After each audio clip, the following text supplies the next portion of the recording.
at dinikitan ko lang siya ng tela at feather. Sumunod naman itong pinagluma ang Pilipinyana. Dinalutan ko lang siya ng itim na tela at saka ko siya nilagyan ng lining ng igorot fabric. At ito na nga ang kanyang kinilabasan. Ang ganda na! At sinunod ko yung paldang bahag. Ginupit ko lang ayon sa kanyang sukat. At ito naman ang paldang pinaglumaan sa dati niyang costume. Dinikitan ko lang siya ng tela sa likod.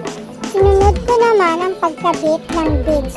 At ito na nga ang kanyang kinalabasan. Ang ganda!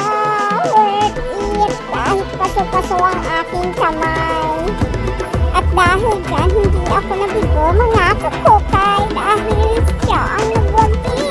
Ang dami nagpa-picture sa kanya. At syempre, nagpa-picture din ako. At sana nakatulong ang video na ito para makapagbigay ng konting idea at makatipid tayong mga nanay. Thanks for watching mga kakokay. Please follow para sa mga susunod na DIY videos idea.